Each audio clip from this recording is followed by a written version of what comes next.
This is the camera setup.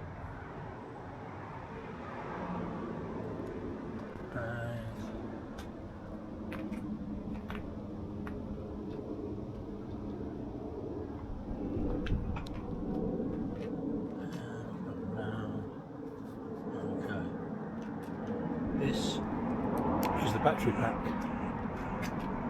connected to the quick release here. You've got the contacts and you've got the contacts there. So that goes on there. And this is the lead. Plug that in. Right. And that shows it's charging. Good. And that's the setup. Right, this is how I'll edit my 360 videos. First of all, I download all the videos to the laptop. You will see there are two different sorts for one clip. So you've got the low resolution video file, and you've got the normal 360 video file, which is 8K resolution. The software, the DJI Studio software, uses the low resolution so you can work on it, and then it will transform it to the higher resolution on export. So let's get started. If you want to create project, yeah, import file. So I'm going to import 3 of them. I'm importing the actual video file. As long as the low resolution file is in the same folder or the same place that the software can find it, it seems to be happy with that. So I put that on there. So now we can go full screen on the DJI Studio. Not sure which is which. That's the one we want. Okay. So you've got the timeline down here, down the bottom. I don't know if my mouse picks it up, but I'm going to we want this one first. I want this one down onto the timeline. Like that. So while we're here, we'll go to audio and we'll turn the audio off. So hopefully you only hear me. Now we want to find a start point. So we go that along, find a start point that we like.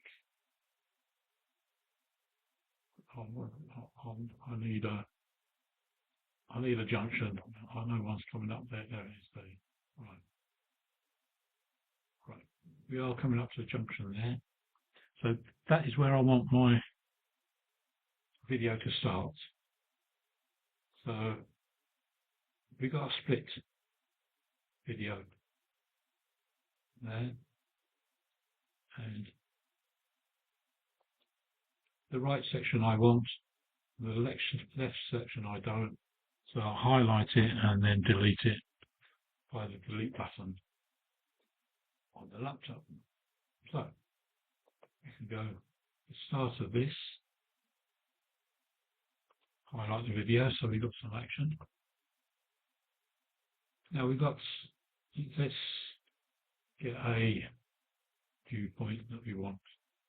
So normally I like to see that accessories bar. That's my fault. We have different ones. We got on the right hand side, we've got ultra wide. That's that. We've got wide. And we've got D-walk. D-walking. I choose D-walking because if you get trees or a long post, it doesn't bend so much on the D-walk. So once we've got that setting that we like, we shall reposition the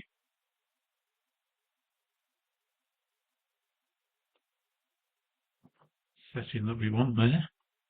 That's the accessory bar. And we shall run that. Before we do, that's the clip on that timeline is pretty small, so we can't see really what's happening. On the right hand side, there's a plus and a minus, so I can extend that up. That's what puts more frames on there on the bottoms of view, so we see what's happening. Right, all the rest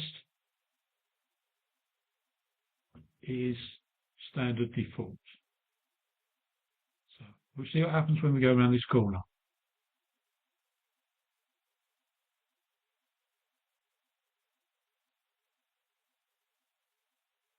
Actually, we'll put that a bit closer. Oh, there's the corner there. So if we just trim that, get rid of that, and then go back to the start of that. Okay, so everything's right, D-walk, and we've straightened that up. We are now coming to the corner. This is what happens. I'm not touching anything. It's got a mind of its own, this thing. So every time it goes around the bend, that happens. Took me ages to figure out why. Right, we'll go back to the start of the clip. On the left hand side, you see rock steady. We like that. Just below it, it's got horizon leveling. By default, that's on. Switch that off, and then reposition the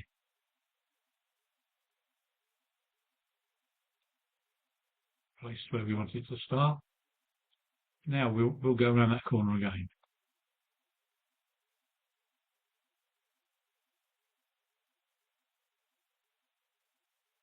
There we go.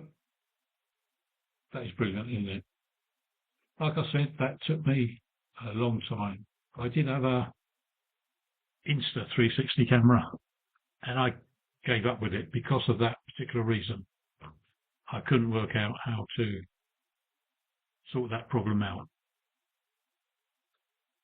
What I'm using at the moment is the DJI 360, which I like, mainly because it links. I've got DJI mic, and it's a Bluetooth mic. It links that up lovely. Right, stop rambling on. We'll go to the next one now. So now we've got that set up. We've got bottom left, we've got keyframe. So press a keyframe. Anything less of that keyframe is now locked on this setting. We shall run it on a little bit, mainly to get a transition period so you can see what's happening. Put another keyframe in, and now we can move this. We shall go around that way, and for the reverse camera view.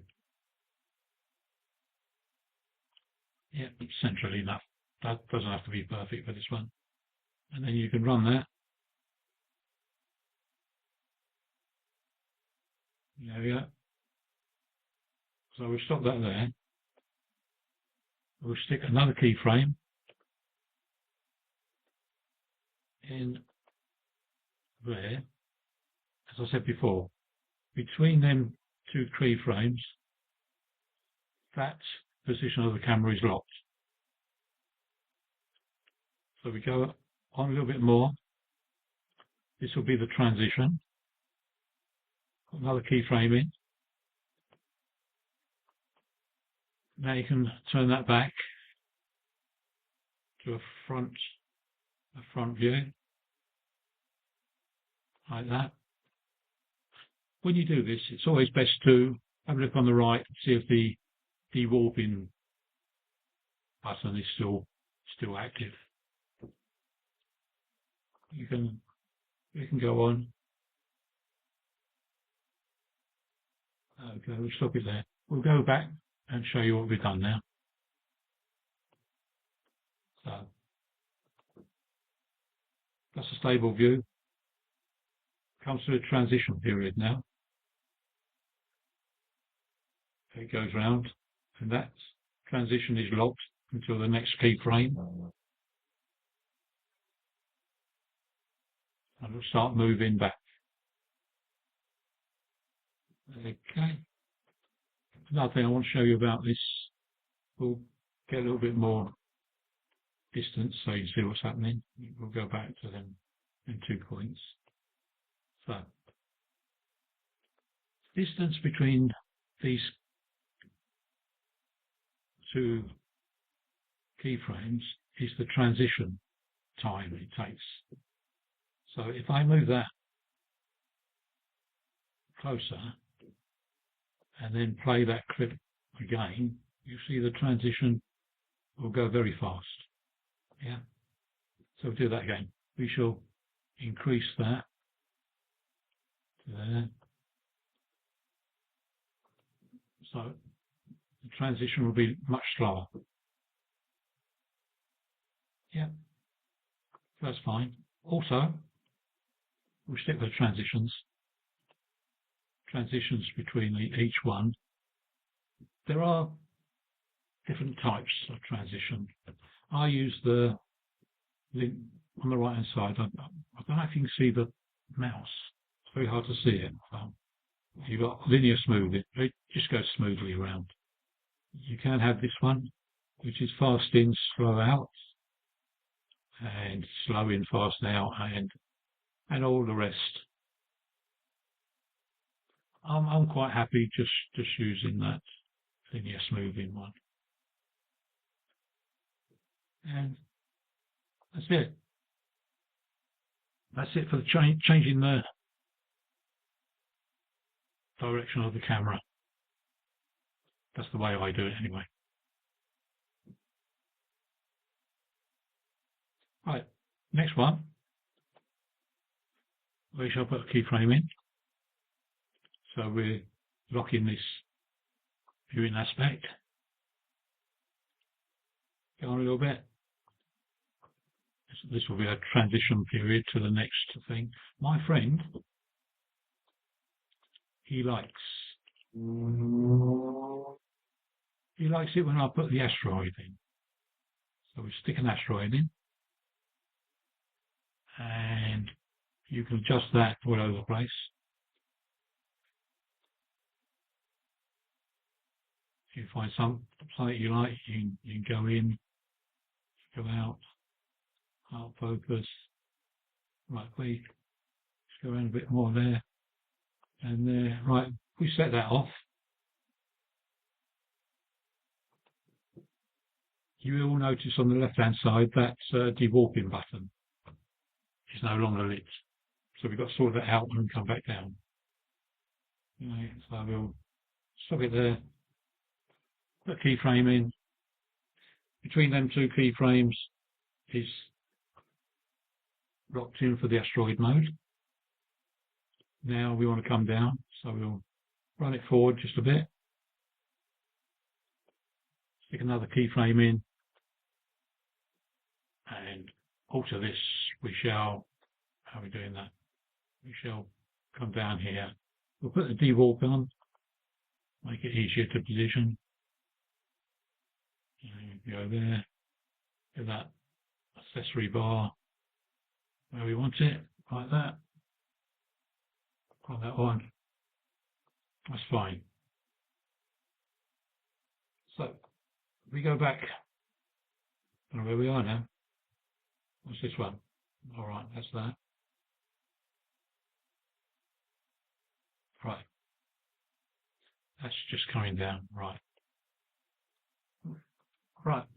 We'll run on, and it will slowly go up the asteroid. Spend time up the asteroid. Hit the next keyframe and start coming down.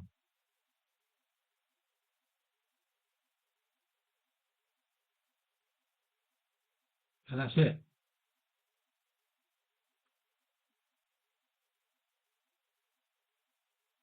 So we're going to end that clip there. So once splits on the timeline. The ones we've been working on, we'll keep the right hand section. We shall now get rid of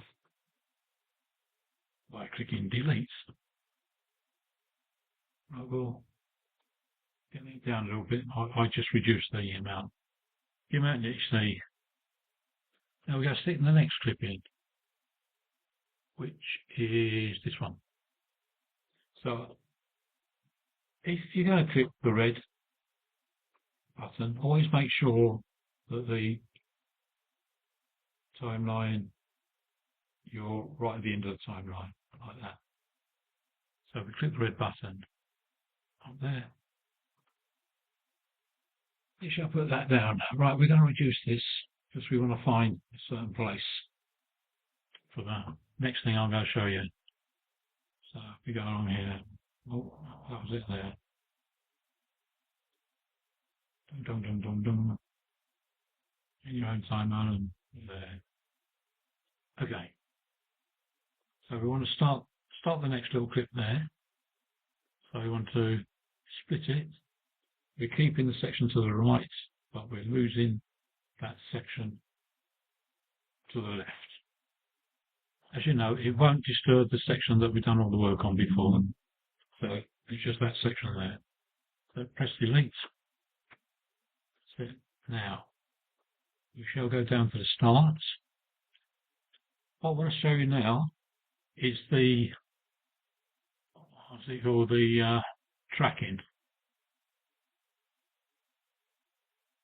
Before we do that, we've got to do all these. So first off, audio, turn the audio off, video, we'll turn horizon leveling off, and we want the dewarping button on, and we want to find our accessory bar and position that. That'll do. Right, we're going to run this on a little bit.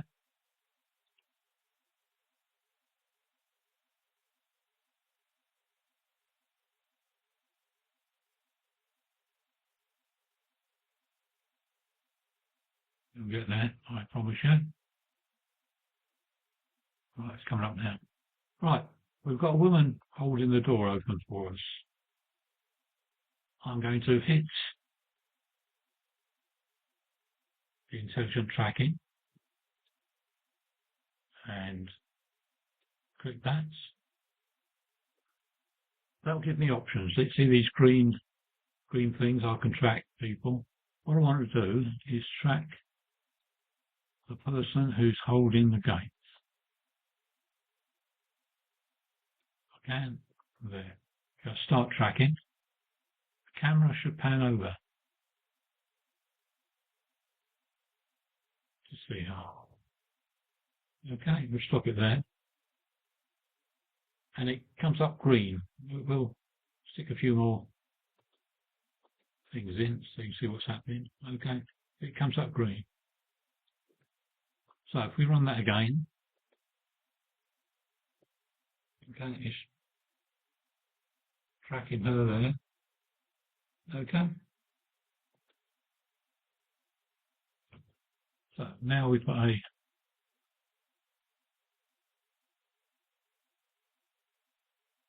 forget what these things are called, the keyframe. in, move that on a little bit more for the transition period, stick another keyframe in, and now we can revert back to forward view of the camera.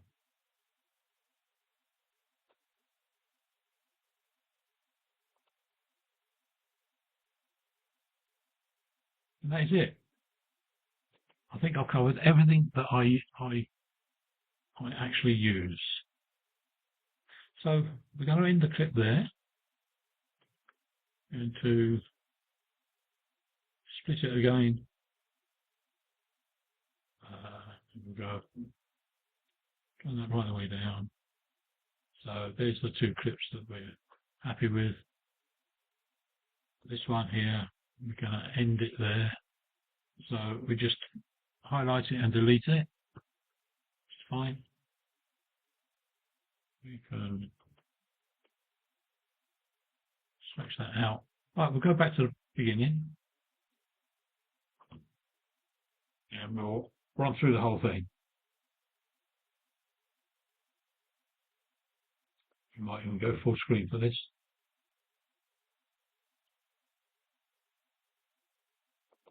As I say, we're still in the low resolution, so we haven't exported it here. Okay, that's where we stabilize the forward motion. Up here, that's where we're going to reverse camera image.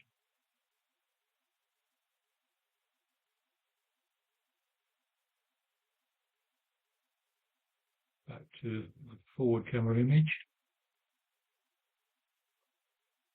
My friend's favourite, the asteroid.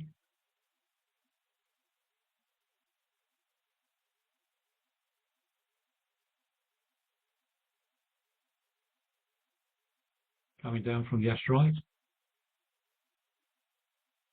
I'll tell you what, I've forgotten one thing. This is the tracking option.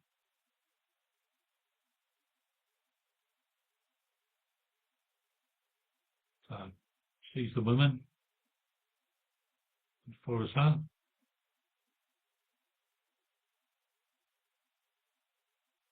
And then we change that back. Right, we'll come out of that. There's something I've forgotten. So, we go back. Highlight that clip.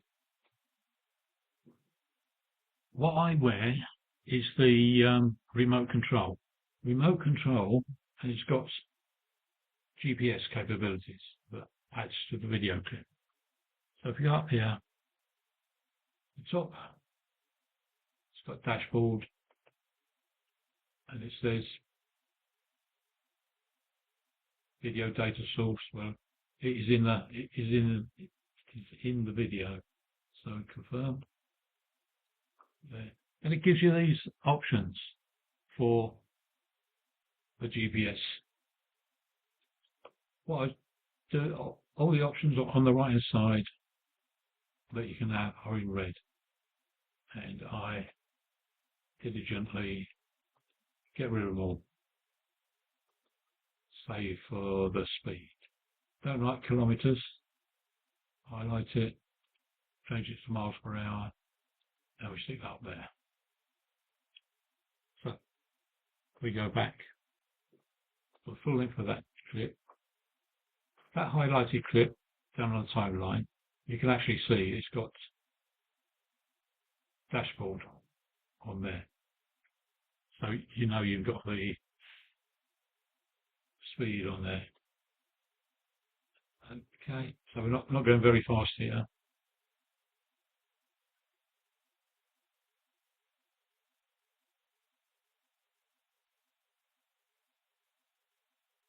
It's quite clever the way it matches the actual clip. That's that bit, the tracking bit.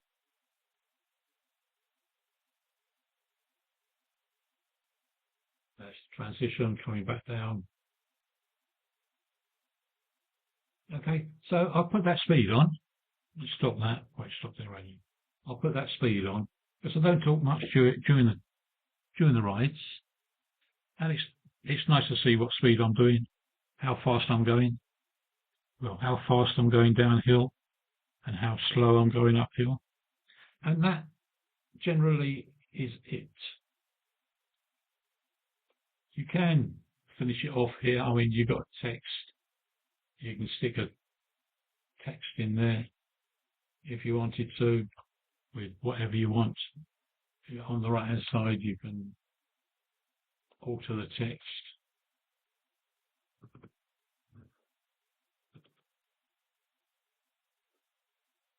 And then you can stick that. Oh, I keep on doing this. Let me pull. Right, you can highlight it and stick it up there somewhere. And then when you come across it, it'll show up. It's fine. I don't like it. I think it's not very good. Also, there is a transition. Transitions. Yeah. There's I can see it, highlight it a bit more.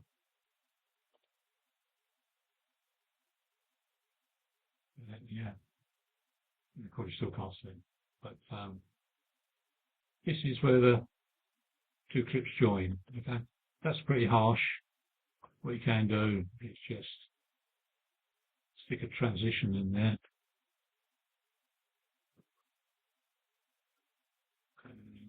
When you go through it again, it's sort of puts a transition in there. I don't like that either. We'll get rid of that. I'll shut that down a bit. Right, I'm going to end that there.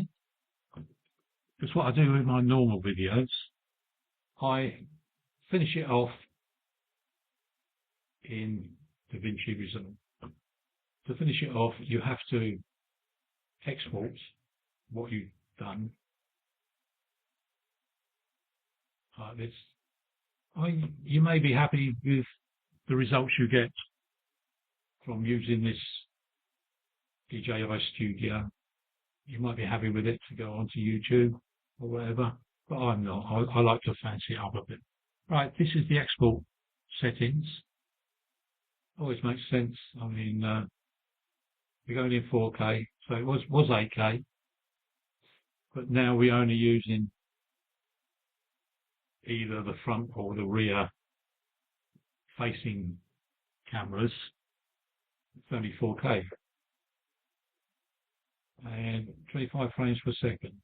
Right, I live in the UK, so 25 frames per second is what is standard over here. It's recommended. And because we've got 50 Hertz mains apparently, 50 can be divisible by 25. So we can either run it at 25 frames per second or 50 frames per second.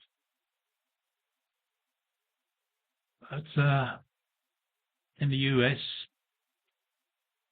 you've got different mains over there. I think you generally run it at 24 frames per second or 30 or even 60. But here in the UK, and for me, 25 frames per second is okay. And you just hit export, and it exports up here. You can see the export going on if you so wish. But that is it. I do all my finishing off, as I said, in another software. But the other software, you can't do 360 editing. So that's how I edit my 360s. Thanks for watching.